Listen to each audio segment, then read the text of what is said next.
Assalamualaikum warahmatullahi wabarakatuh. Halo, apa kabar Sobat Ernaf di seluruh Indonesia? Senang rasanya jumpa kembali bersama saya Tessa Nindita dalam Clear for Take Off Podcast Ernaf Indonesia. Nah, gimana nih puasanya teman-teman? Semoga semuanya masih lancar ya. Karena puasanya sambil diselingin mikirin baju lebaran baru ya kan, sepatu baru, terus war tiket pesawat sama tiket kereta buat mudik ya kan. Terus banyak deh pikiran ya di puasa kali ini. Nah, daripada pusing mikirin gimana ya caranya bisa ngebeli kebutuhan semuanya itu untuk lebaran nanti, tapi tetap bisa bijaksana untuk mengelola keuangan kita masing-masing gitu. Nah, kali ini di podcast kali ini menarik banget nih Sobat Ernaf, karena kita mendatangkan ahli di bidang keuangan untuk dapat berbagi gimana sih caranya mengelola keuangan dengan bijaksana, apalagi di high season kayak gini nih, di musim-musim lebaran yang banyak banget kebutuhannya ya. Nah, langsung saja saya perkenalkan narasumber untuk kali ini. Ada dari Bank Mandiri. Ini ada Mbak Yulita Dewiana selaku Vice President Wealth Business Kantor Wilayah Jakarta 1. Halo Mbak, halo, apa kabar Mbak Yuli? Kabar baik, thank you udah diundang nih sama Ernaf. Iya, makasih ya kedatangannya. Terus juga ada Mbak Rizka Lavinia dari Wealth Investment Specialist Bank Mandiri. Halo Mbak. Halo Mbak Tessa. Makasih udah mau datang ke studio Ernaf Indonesia hari ini. Terima kasih udah diundang, studionya keren banget. Iya dong. Dan selanjutnya ada juga Bapak Fajar Prasetya. Ini mukanya sudah tidak asing lagi pasti buat teman-teman semua, dari Manajer Pembayaran dan Perpajakan Transaksi Keuangan Divisi Keuangan Ernaf Indonesia. Halo Pak Fajar. Halo Mbak Tessa. Apa kabar nih semuanya? Pada puasa ya insya Allah ya. Insya Allah. Alhamdulillah. Lancar ya? Alhamdulillah. Udah hari keberapa nih? Menurut kita sih lancar ya Mbak, Iya. insya Allah. Iya. Iya, udah setengah lagi perjalanan kita menuju Lebaran. Makanya teman-teman nih, seperti yang tadi saya buka ya di opening, kayaknya udah mulai nge-war baju Lebaran ya kan, nge-war tiket jangan sampai nggak kebagian nih buat mudik gitu kan. Sedangkan memang sih udah ada pemasukan ya, alhamdulillah ya gitu kan kemarin. Nah, sekarang kita mau ngebahas gimana caranya mengelola keuangan di balik kebutuhan-kebutuhan yang banyak itu gitu. Siapa nih yang mau ngasih masukan yang pertama? Gimana sih caranya? Apa-apa aja sih yang harus dipelajari karyawan untuk dapat mengelola keuangannya, apalagi di high season seperti ini nih, di musim Lebaran yang banyak sekali kebutuhannya. Boleh Mbak Yuli dulu, silakan. Kalau ngelola keuangan ya, pertama kuncinya harus ada uangnya dulu tentu. Oh iya. Nah itu paling bener ya. Itu adalah paling pertama harus ada oke. uangnya dulu. Iya. Nah setelah itu saya seneng tadi waktu sebelum masuk ruangan ini sempat diskusi sama Kakak Rizka. Jadi prinsipnya adalah pada saat kita punya uang itu gimana caranya disisihkan dulu, jangan disisakan. Kalau di kita tuh jargonnya kayak gitu tuh Mbak Tess. Oke. Nah, kalau ngomongin secara global, berarti kan sebenarnya kita harusnya sudah budgeting nih di awal. Kalau karyawan kita tiap bulan udah dapat masukan, terus ada pemasukan tahunan seperti THR. Sebenarnya pos-posnya itu sudah ketahuan. Jadi kayak misalnya tadi Mbak Tessa di awal ngomongin kalau THR nih ya, udah ada kebutuhan untuk yang mudik. Itu ada budget untuk pulang kampungnya, entah beli tiket atau BBM gitu kan. Terus ada juga kebutuhan untuk pakaian baru. Iya, ya betul. Kan? Belum lagi untuk makanan khas Lebaran. Iya betul, nastar. Santenan itu. Oh iya bener, opor.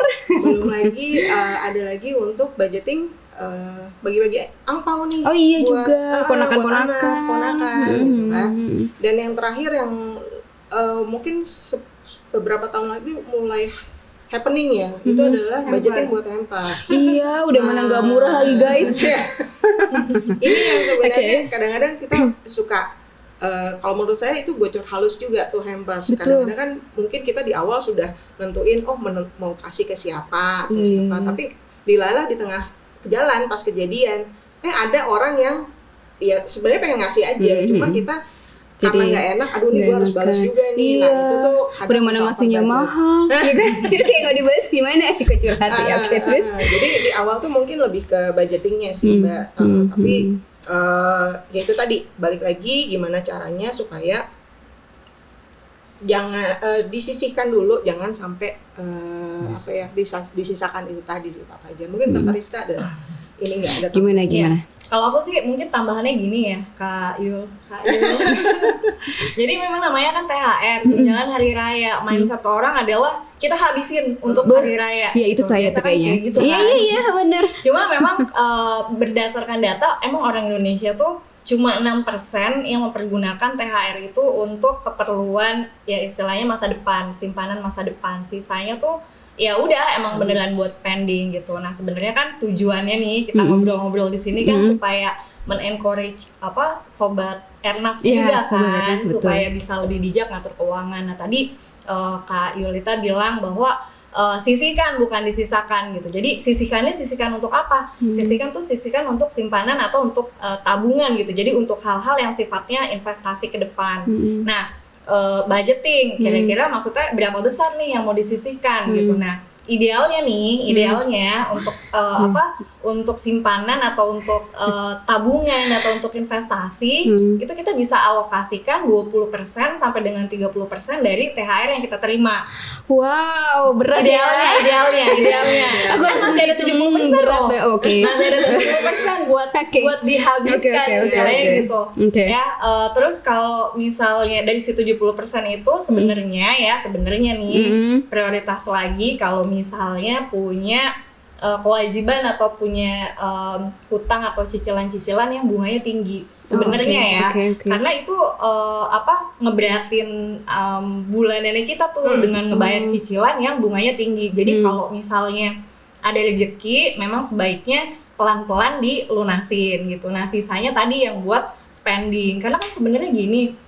Kalau baju kalau misalnya kita udah sisihin duluan, tinggal sisanya nih yang kita pakai buat spending.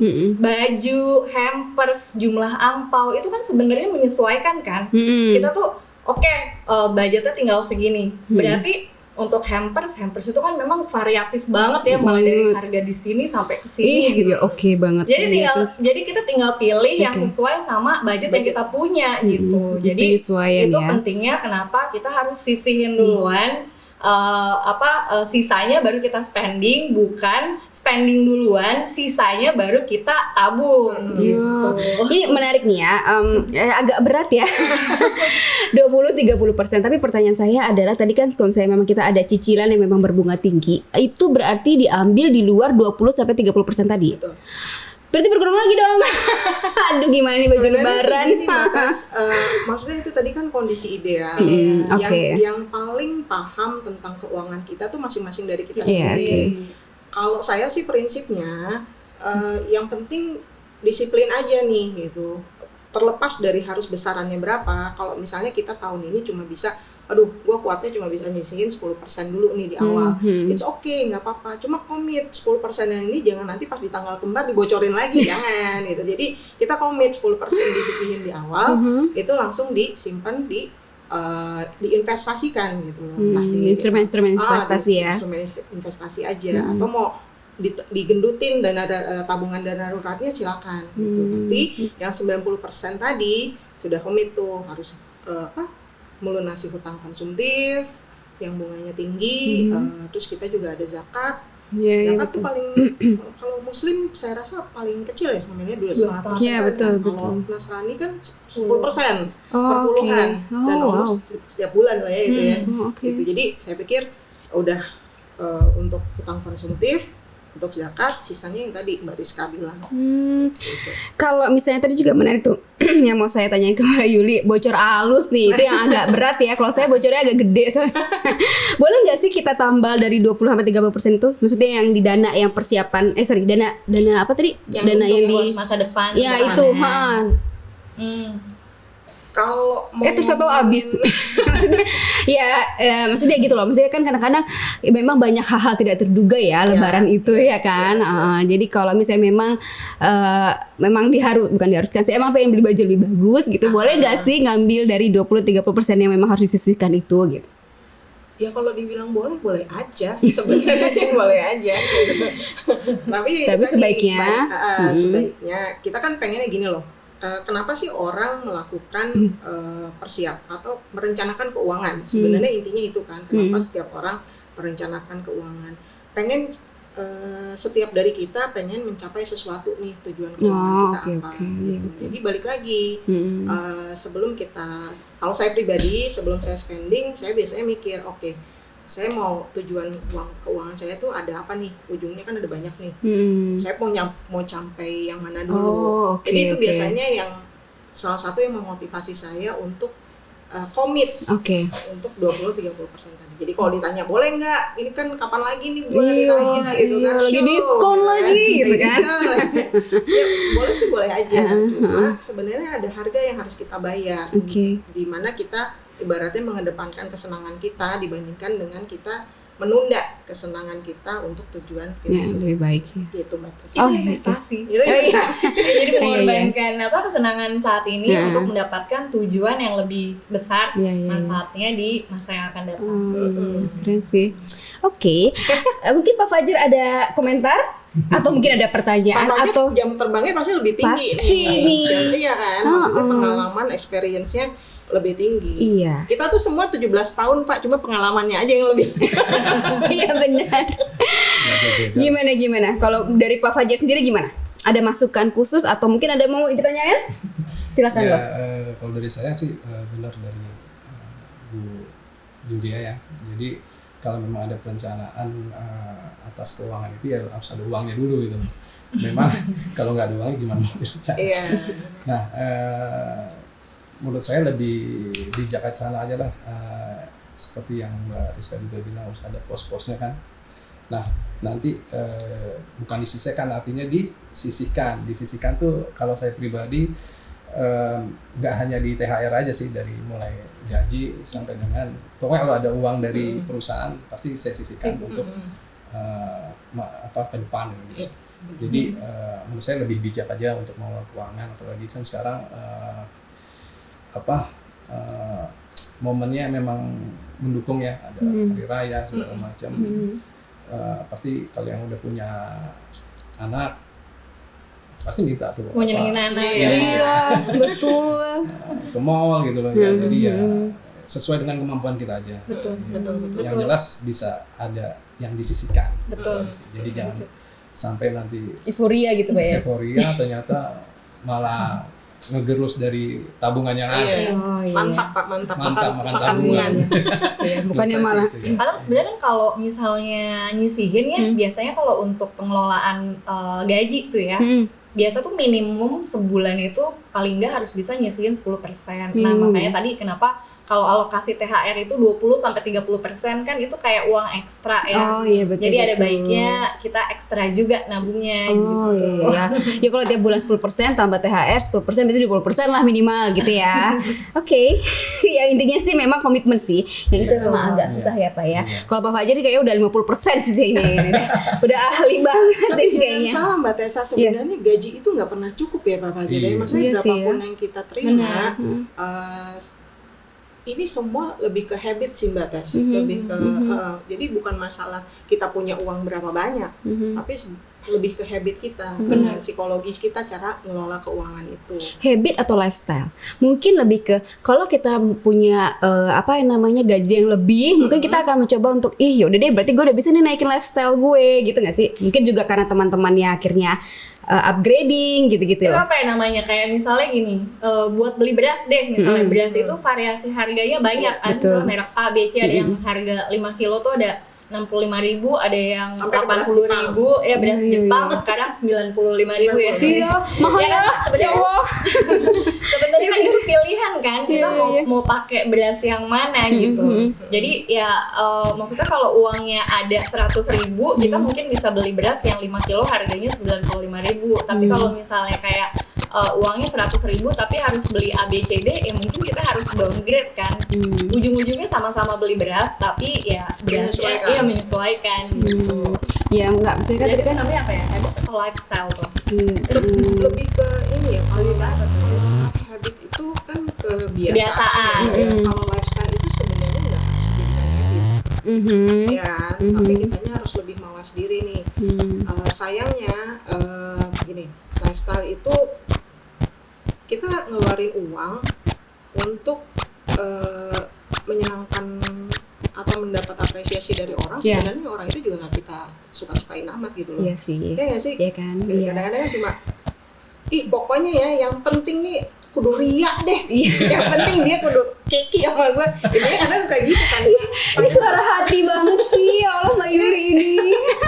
Kadang-kadang kan suka begitu kan. Iya betul. Padahal sebenarnya kita tidak melakukan itu pun ya maksudnya gini deh. Kalau kita boncos emang mintanya sama dia kan enggak kan. Iya benar. Tapi kadang-kadang untuk kepuasan diri juga Kak. Iya, Iya. lebih ke award Mbak to Tessa self dulu gitu ya. waktu fresh graduate kalau potong rambut di salon di mana? Yang deket rumah aja Deket yang rumah murah. kan? Iya. Kalau sekarang Iya harus yang stylistnya milih dong, janjian dulu by appointment dong. Iya, iya biar sesuai kanan Sebenarnya kirinya.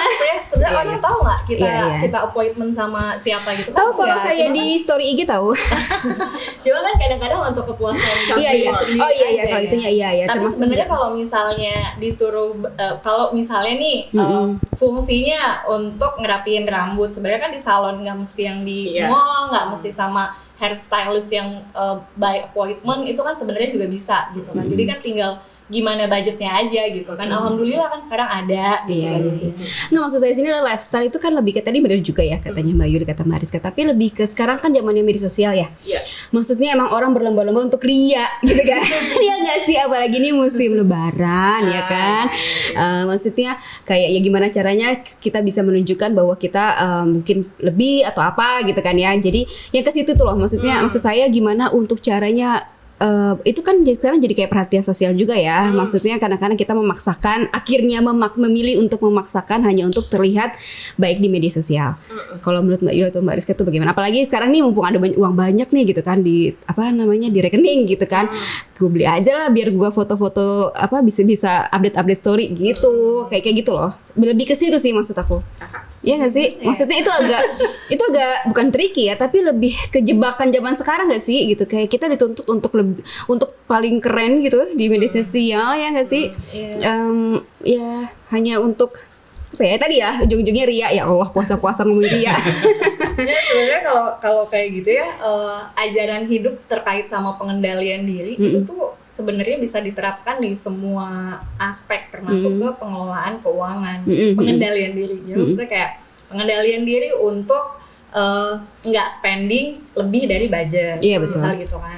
Pengendalian diri untuk bisa memilah-milah mana yang kebutuhan, mana yang keinginan gitu. Termasuk juga pengendalian diri untuk apa-apa aja yang mau kita posting, apa-apa aja yang mau kita ikutin gitu. Iya, kan. betul. Sebenarnya kan itu balik lagi sih ke ujungnya ke pengendalian diri. Tapi kalau menurut aku sih kalau misalnya orang itu memang budgetnya ada, yang mau ditampilkan itu media sosialnya dia gitu Iya, kan. iya, Dia iya. silakan aja selama tidak berhutang. Iya. Tapi Itu yang sebenarnya bahaya ya. balik lagi ya, Iya, balik iya. lagi ke urusan dia sih. Iya, Cuma iya. kan maksudnya kalau kita apalagi sobat Airnav Indonesia nih, jangan sampai ya terjebak ke dalam gaya hidup seperti itu. Penampilan dari luar impresif sekali gitu kan, semuanya bagus, semuanya bermerek, terus buka puasa bersama nggak pernah lewat. Itu iya Itu restoran-restoran termasuk bocor mahal. halus Iya ya. itu akhirnya. Belum lagi setiap kali buka puasa bersama harus bajunya harus baru karena Iya. kan kemarin ini bajunya udah tampil. Iya benar. Ya kan? Masa seminggu baju harus diputer itu, Iya. kan gak seru ya gitu. Jadi itu sih Iya, iya. pengendalian diri sebenarnya kalau memang mampu ya silakan aja. Cuma sebaiknya tidak berhutang untuk membiayai gaya hidup seperti Iya. itu. Iya sih. Ke Pak Fajar ada masukan mungkin? Pak Fajar kayak ini deh, penganut frugal living kayaknya. Apa tuh? Frugal living itu baru jelasin Mbak. Jadi maksudnya gimana nih Mbak? Frugal living tuh lebih ke lebih mindful aja sih cara menggunakan. Ya itu tadi kalau contohnya beras misalnya. Oh ya udah, intinya adalah beras kan untuk bikin nutrisi atau bikin kenyang. Terus ya disesuaikan dengan budget. Nggak harus memang mungkin yang beras Jepang jauh lebih enak, tapi kalau sekedar memenuhi nutrisi, toh beras yang lokal juga jauh lebih Beras Cianjur juga enak ya. beras Cianjur gitu kan.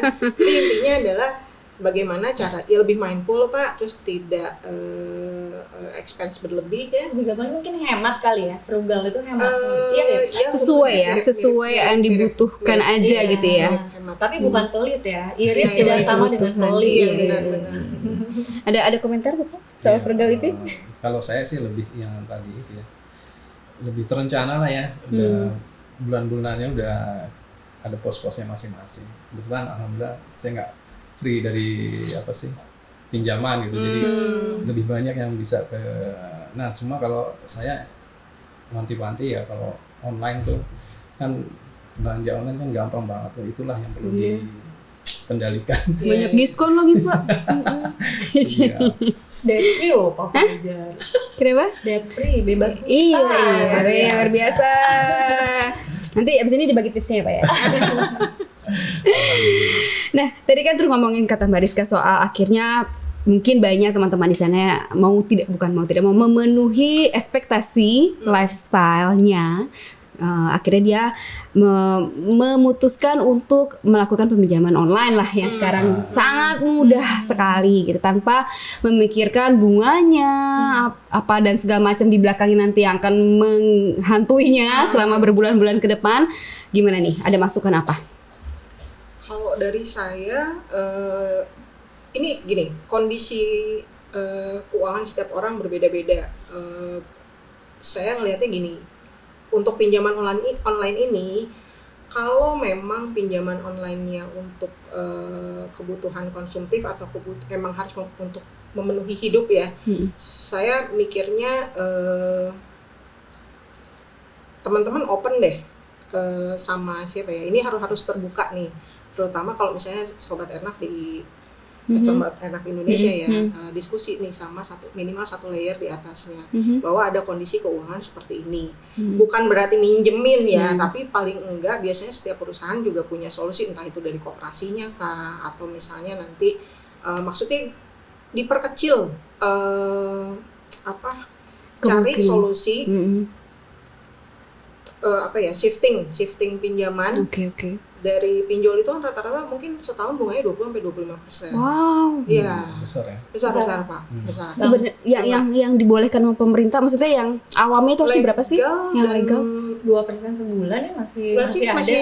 2% sebulan tuh masih boleh. Jadi kayak yang ini nggak boleh sebut merek ya. Nggak boleh. Adalah yang K atau yang K yang awalan K atau apa. Itu juga rata-rata masih 20-24% Mbak. Even kalau kita simpanan atau investasi itu belum ada yang bisa kasih setahun Iya betul. Tapi kan namanya orang kepepet ya, kan yang penting bisa langsung dapat uangnya. Nah ini teman-teman catat dulu. Jadi budgeting itu bukan cuma budget yang udah ada duitnya, tapi sisi hutang itu juga harus diperhatikan. Oh dicatat juga tuh? Dicatat juga kita punya hutang di mana aja, terus besarannya berapa. Ini kalau misalnya Bukan buat warisan aja. bukan betul Kalau Kak Fajar udah ke arah warisan nih, saking free-nya. karena hutang diwariskan ya Pak Fajar ya. Oh iya benar juga. Iya, karena Ya, hutang juga diwariskan. Jadi dicatat tuh, kita punya pinjaman di mana aja, besaran bunga per tahunnya berapa. Terus cari nih solusi keuangan yang bisa memperkecil. Contoh nih misalnya kalau untuk karyawan payroll biasanya ada pinjaman berupa KTA ya, kredit tanpa agunan, bukan tanpa angsuran. Mau kita itu. Nanti ya coba itu kawan apa biasanya ada. dia punya rate mungkin jauh lebih kecil, 10-11%, tapi 10 dengan 20% kan agak napas ya Jauh, setahun. 2 kali lipat ya Jadi kan. dijadiin satu pintu lah. Kalau buat saya sih solusinya salah satu itu untuk memperkecil. Terus ya balik lagi kalau kata Mbak Rizka tadi, pengendalian diri. Udah tahu nih kita punya kemampuan sebenarnya sebulan tuh berapa, terus kita ada kewajiban hutang kita berapa. Nah ini mulai disesuaikan, mau nggak mau harus mawas diri nih, bahwa sebenarnya kemampuan finansial kita tiap bulan tuh belanja yang tadinya ugal-ugalan sebulan bisa 5 juta katakanlah, ternyata begitu dihitung-hitung cuma bisa yang setelah disisihkan itu cuma bisa 3 juta. Masih banyak kok, kita masih bisa hidup dengan jumlah segitu, tapi memang harus diturunkan tadi ya hidupnya. Atau prinsip berikutnya, kalau lifestyle-nya nggak bisa dirubah, atau memang ternyata bukan lifestyle ya, Kebutuhan. misalnya, kebutuhannya tuh udah mepet, emang udah segini gitu kan. Kan juga ada teman-teman yang sandwich generation gitu ya, Betul. mungkin yang harus membiayai adiknya apa segala macam gitu kan. Berarti kan kita harus nambah income. Nah, nambah income ini seperti apa? Kalau karyawan, kebetulan saya sendiri karyawan, kita karyawan lah di sini. Kan punya side job susah-susah gampang. Yang paling logis buat saya sih kalau karyawan, gimana caranya kita meningkatkan kapasitas kita supaya itu tadi ada percepatan buat naik karir atau segala macam. Itu kan pasti income nambah juga kan.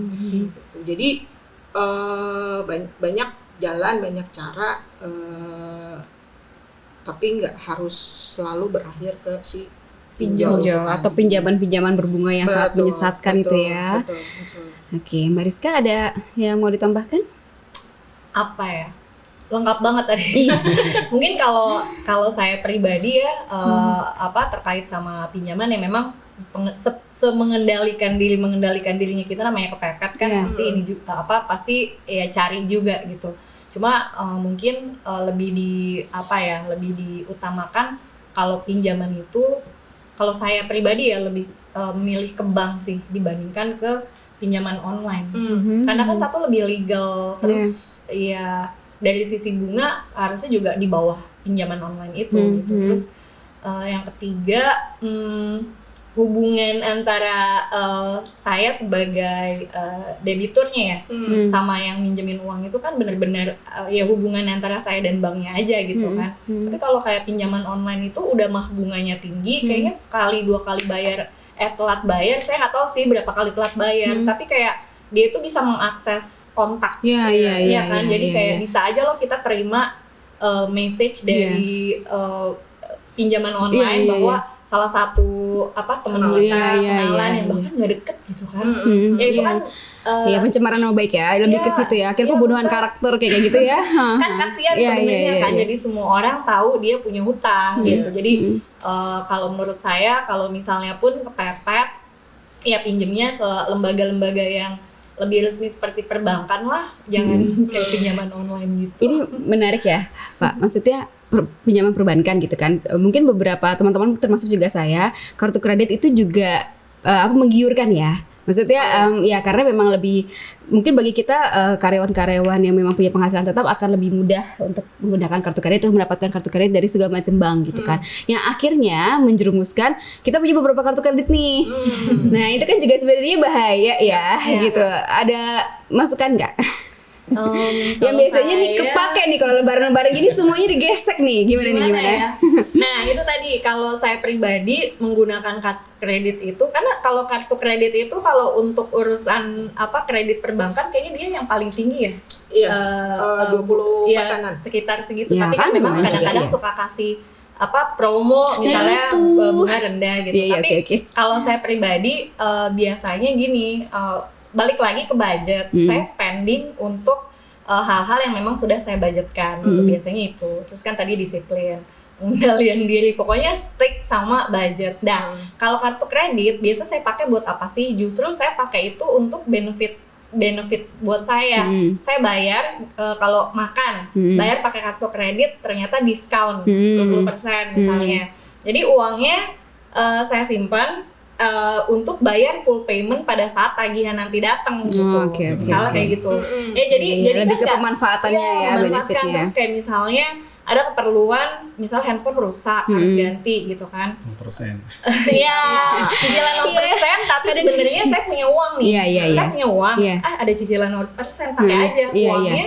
Harga handphone kan 5-10 juta lah ya misalnya gitu. Tergantung nih kita mau pilih yang mana. 5-10 juta kalau saya investasiin 1 tahun itu lumayan loh. Misalnya beli obligasi pemerintah aja dapatnya 6,3%. Iya betul ya. Jadi uangnya saya investasiin, beli gadgetnya saya pakai promo 0%, cicilan 0%, gitu kan menguntungkan buat saya gitu. Tapi saya paling nggak mau satu telat bayar, Iya. terus yang kedua kadang tuh yang kayak iuran tahunan itu Iya, saya iya, pasti iya. minta waive. Iya. Gitu. Iya.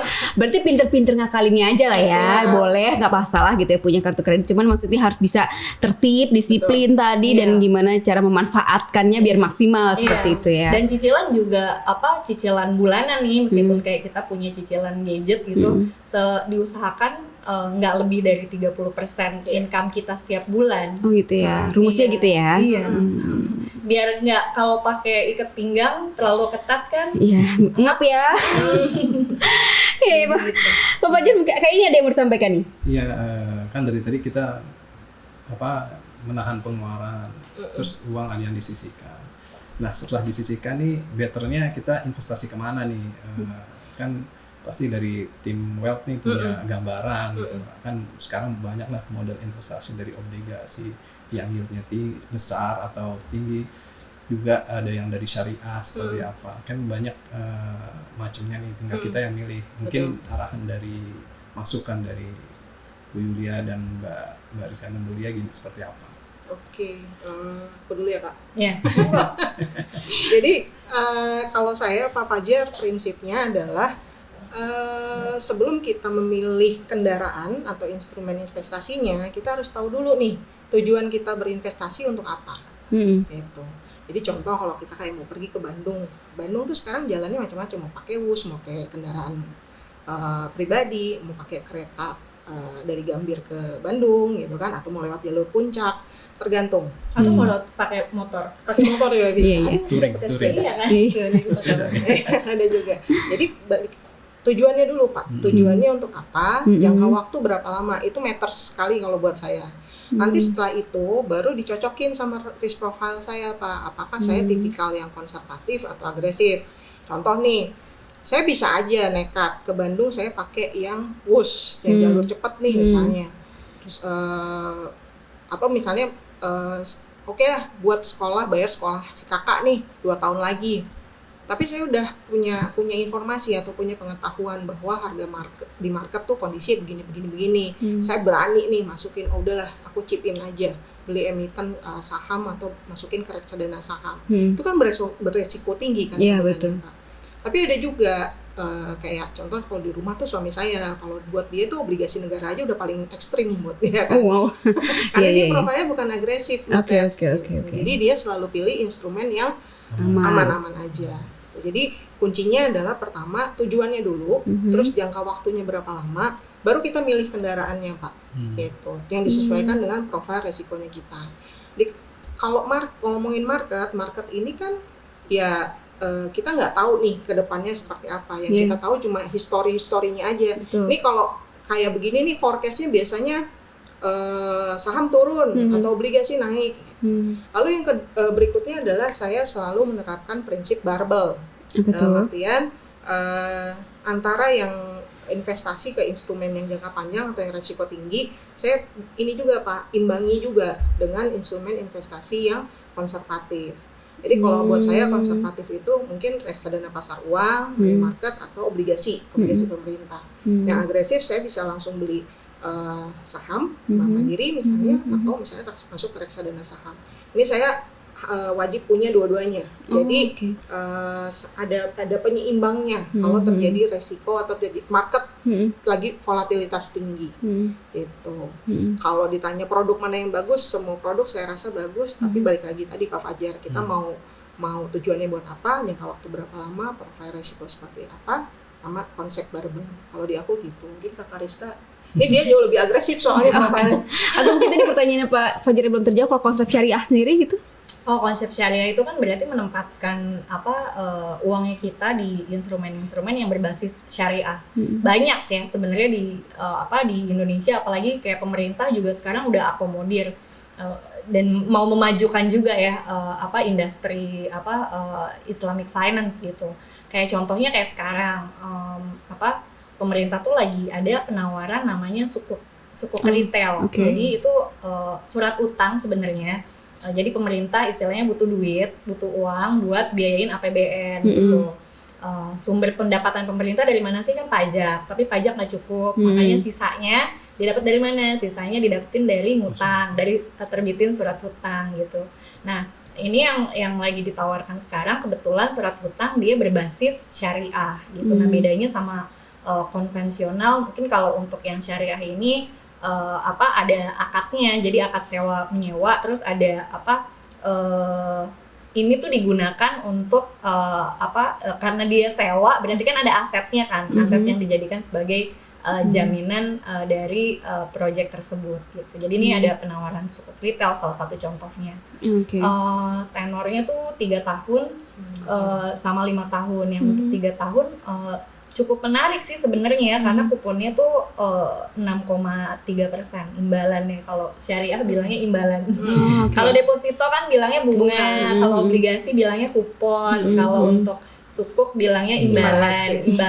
Imbalannya tuh 6,3% untuk yang tenor 3 tahun, 6,4% untuk yang tenor 5 tahun gitu. Dan itu kalau kita compare sama tabungan atau deposito itu menarik banget karena tabungan sama deposito pajaknya 20%. Iya, betul. Terus kalau si sukuk ini pajaknya cuma 10% gitu. Makanya tadi konsep barbel, kalau kayu konsepnya barbel, kalau saya mungkin lebih ke diversifikasi ya, tidak menaruh telur di dalam satu keranjang gitu. Kalau barbel ya mungkin 50-50 gitu biar imbang gitu kan. Nah, kalau saya diversifikasi mungkin karena tadi kata Kak Yulita, saya tuh orangnya agresif gitu. Jadi memang mayoritas ada di instrumen yang agresif misalnya, makanya sedikit saya tetap punya tabungan ya ada, deposito ya ada, terus ya sebagian lagi ke instrumen-instrumen kayak ori, kayak sukuk ini gitu sih.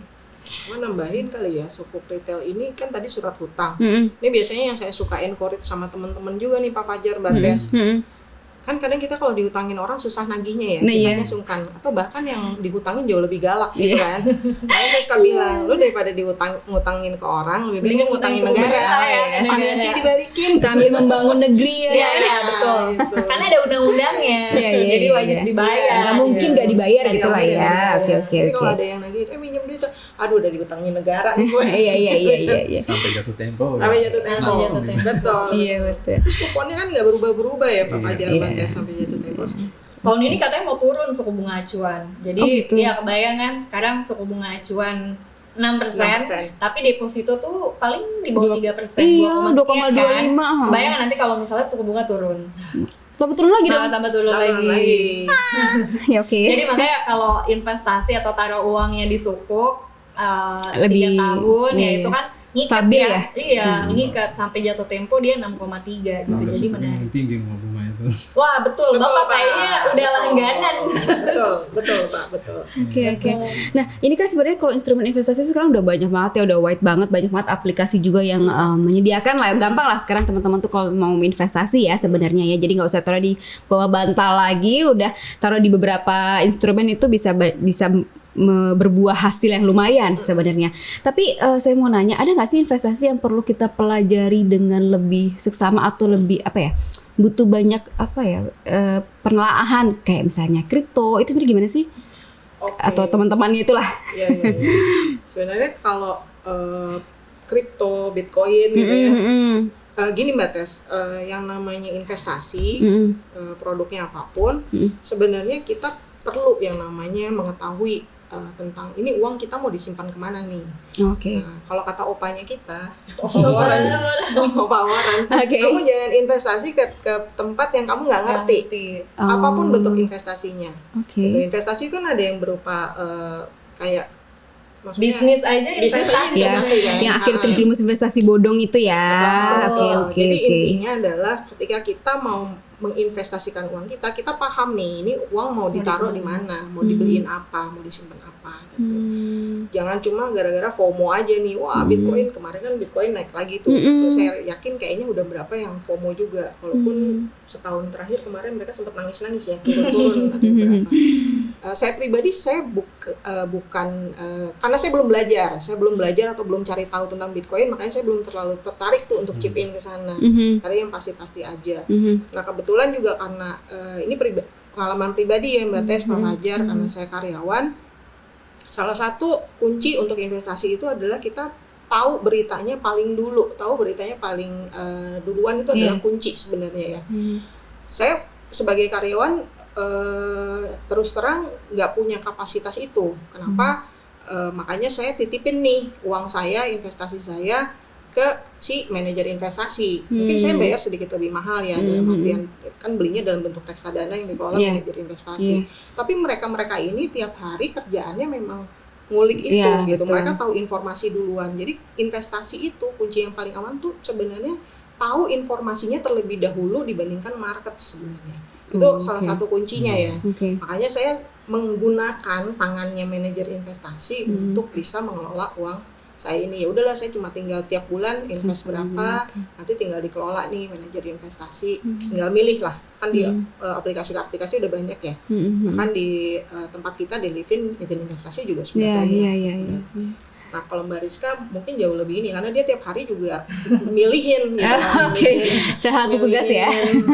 Paham tadi gitu ya, nambahin ya, paham. Jadi mungkin kita bikin jargon aja, 3P, paham, punya, pantau. Oh gitu. Jadi wajib hukumnya segala instrumen investasi itu kita paham, kita invest di mana. Nah yang kedua setelah paham barulah kita punya gitu kan. Nah kalau udah punya jangan lupa untuk dipantau, nggak mesti setiap hari tapi lakukan secara berkala gitu. Itu untuk semua investasi apapun ya. Kayak misalnya ada kan orang yang investnya misalnya ke rumah atau tanah misalnya, udah ya tahu nih udah survei duluan lokasi dan lain sebagainya dan lain-lain beli, tapi nggak pernah dipantau. Jadi 3P-nya nggak cuma sampai 2, nggak pernah dipantau, tahu-tahu sekian tahun kemudian katanya tanah di daerah sana atau rumah di daerah sana harganya udah naik nih, saya mau jual pas datang ke sana udah di tanahnya dipatok-patokin orang, terus atau enggak misalnya rumahnya karena kelamaan nggak ditengok mungkin dindingnya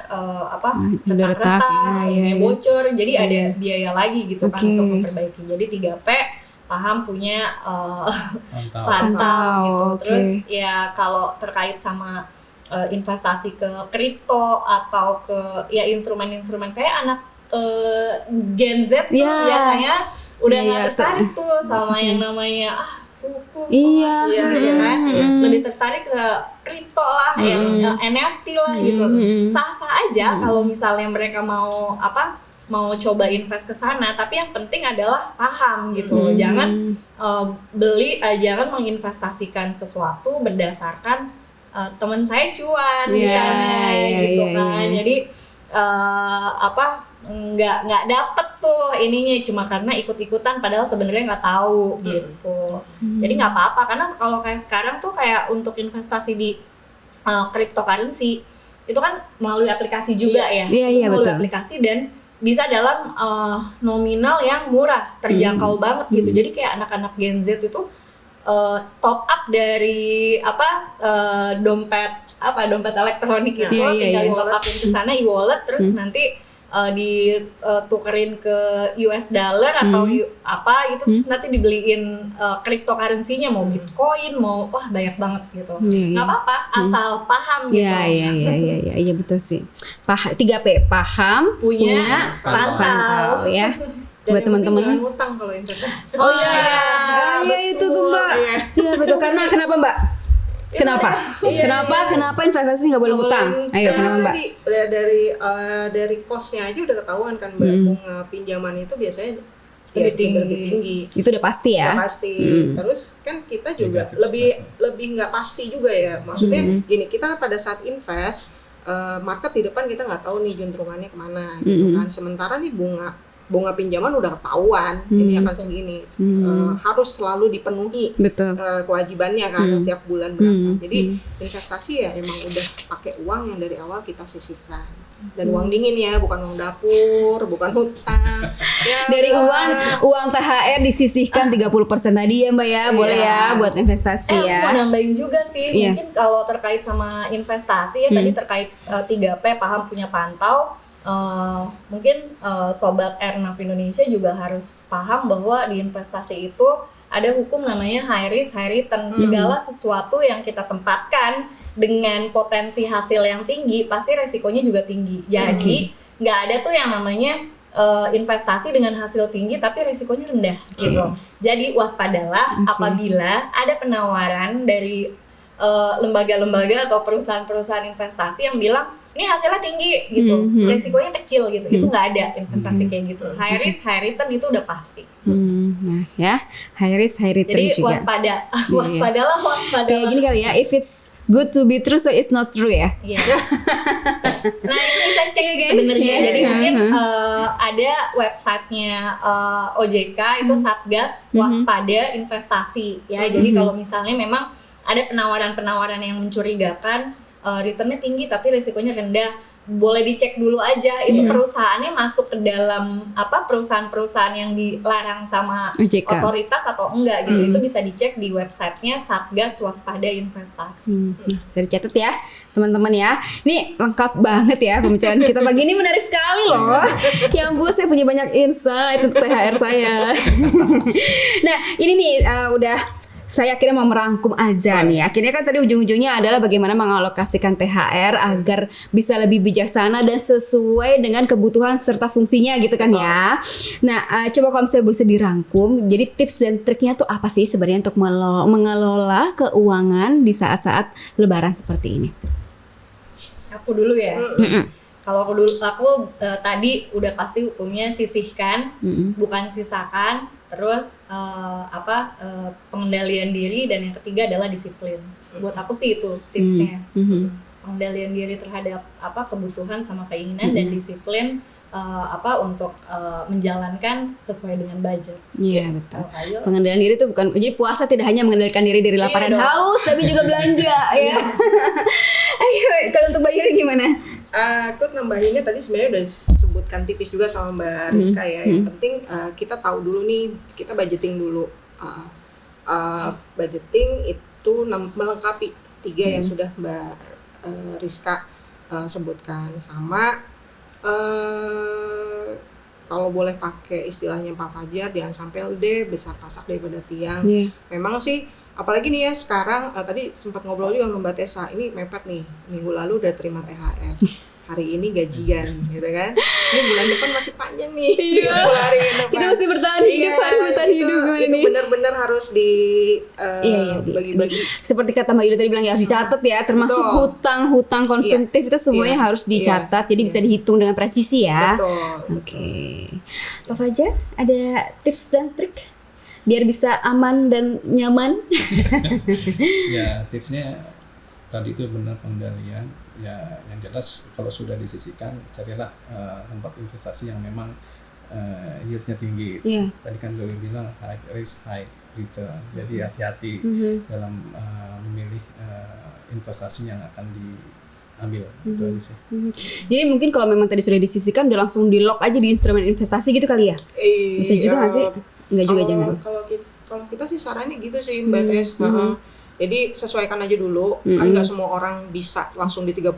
Mungkin kalau masih single mingle sih oke lah 30%. Kalau udah buntut 2 nih ya lumayan. Itu dia ya kan. Yang penting nominal berapa yang bisa disiplin aja ya Pak Fajar ya. Itu langsung dikunci. Iya, dikunci di investasi aja ya. Satu lagi Bapak? Kan sekarang lagi marak tuh yang apa sih? WA yang blast, yang kalau memang di-download bikin uang kita terkuras. Oh yang APK. APK ya. Oh iya. Ya, Harus diwaspadai juga ya. Lebih baik ya didepositokan atau apa, yang syariah atau yang gimana. Jadi memang uang itu di portofolionya bank kita, tapi kan nggak ada di cash on hand di kita. Iya, betul. Jadi kalau memang nggak sengaja mencet, nggak ada uangnya. Ya hanya sedikit lah ya. Sedikit. Iya itu betul tuh Pak. Good idea. Tapi kalau saya boleh tambahin satu lagi terkait sama budgeting tadi ya. Kalau belum tahu mau diapain uangnya, kalau saya selalu punya 2 rekening. Yang satu rekening gaji, yang satu tuh rekening kayak penampungan gitu. Jadi karena konsepnya adalah sisihkan, jadi setiap kali habis gajian tanpa tahu ini mau dikemanain gitu kan, langsung aja saya udah komit di budget, oke, minimum 10% buat investasi atau buat tabungan, langsung saya pindahin ke rekening yang satu lagi. Jadi yang tersisa di rekening gaji saya itu adalah uang yang buat bayar Iya, gitu iya, kan. untuk kebutuhan Iya, sebulan lah ya, betul. bayar listrik, beli beras, Betul, segala macam gitu ya. semua. Jadi kalaupun misalnya uang di rekening gaji pas mau mendekati gajian tuh udah hampir saldo minimum, nggak apa-apa karena udah disisihin Ada di duluan backup gitu. ya. Sama kayak THR. Kenapa Pak? Saya banget. Wah, top banget Pak Fajar Iya, ya. iya. Ini nih kayaknya contoh-contoh financial freedom yang luar biasa ya. Mungkin bisa dikasih tipsnya nih, gimana sih caranya biar bisa financial freedom seperti Mbak Rizka, Pak Fajar, atau Mbak Yuli? Apa sih tipsnya mungkin buat teman-teman juga biar bisa lebih free gitu ya dalam mengelola keuangannya, nggak berat gitu.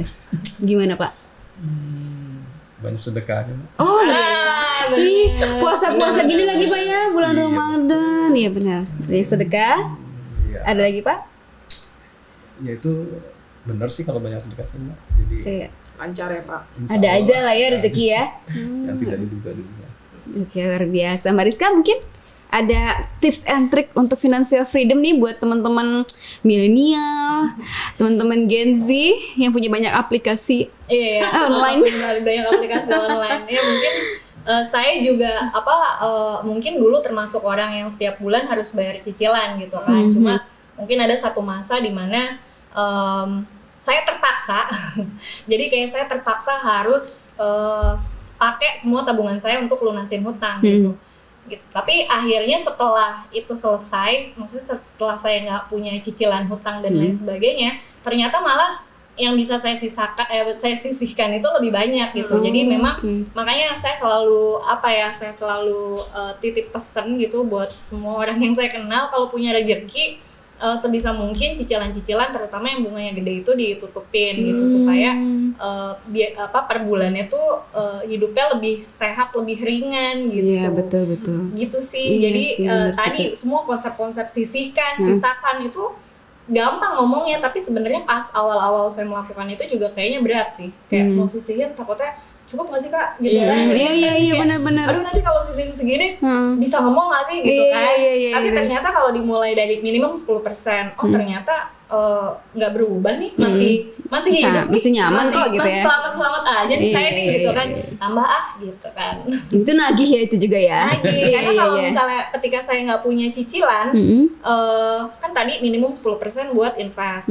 Ketika saya nggak punya cicilan, si 30% yang tadinya saya bayar buat cicilan, saya bisa alokasikan buat Investasi. sisihin kan, buat nabung, investasi gitu. Jadi investasi saya bisa lebih banyak. Iya, terus berbunga lagi dibanding buat bayar bayarin, online, bayar ya. Iya betul. Bayar pinjaman.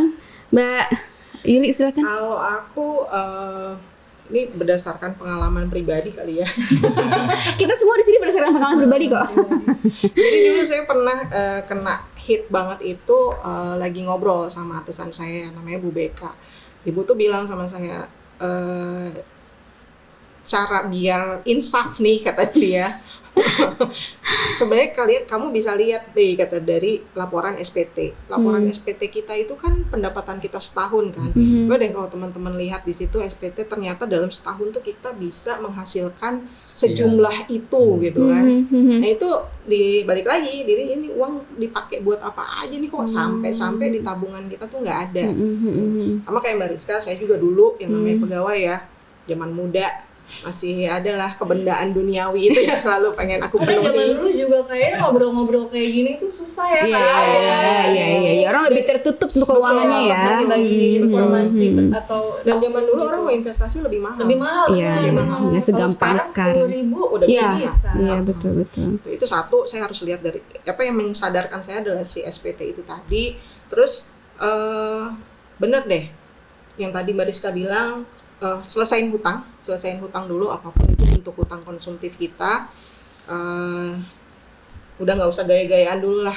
Itu diselesain dulu karena ternyata jauh lebih menyenangkan, jauh lebih tenang begitu kita nggak punya hutang. Iya, Oke betul lah, sih. belum punya saldo tabungan berlebih mungkin Iya, benar. belum, tapi nggak punya hutang itu jauh lebih tenang ke kitanya gitu. Ya bukan berarti nggak boleh berhutang, ya boleh, tapi yang manageable aja deh gitu, yang ketakar sama 30% dari income kita itu tadi. Oke. Wah, menarik sekali. Perbincangan ini kayak udah lengkap banget ya, dari ngomongin soal mengelola THR, terus ada banyak instrumen investasi yang sebenarnya bisa kita manfaatkan untuk bisa lebih mengembangkan lagi keuangan kita gitu ya. Terus tadi juga ada juga banyak trik-trik gimana caranya mengelola THR ini, kan kebetulan lagi agak penuh ya rekening ya, masih agak lumayan nih hari-hari ini ya Pak ya. Jadi bisa tuh mulai disisihkan, tadi seperti Mbak Rizka bilang berapa 20-30% kalau bisa. Kalau nggak bisa seperti Mbak Yuli bilang 10% juga sebenarnya udah oke aja, asal tetap bisa harus disisihkan. Komitnya berapa itu dulu. Betul. Jadi nggak apa-apa di komitmen, nanti kalau sudah punya keberanian untuk investasi tinggal dicari instrumen investasi yang asal 3P tadi ya Mbak. Paham? Punya pantau gitu. Habis itu insya Allah nanti teman-teman semuanya di Airnav Indonesia, Sobat Airnav di seluruh Indonesia nanti bisa financial freedom ya, bebas dari hutang dan bisa berinvestasi lebih baik lagi dalam keuangannya. Terima kasih banyak Pak Fajar, Mbak Yuli dari Mandiri, Mbak Rizka juga dari Mandiri. Terima kasih banyak untuk waktunya, untuk ilmunya, untuk berbagi segala macam pengetahuan tentang keuangan. Akhirnya saya akan mulai menyadari bahwa beberapa belanja-belanja online tuh harus dibatasin ya. Harus mengendalikan diri gitu.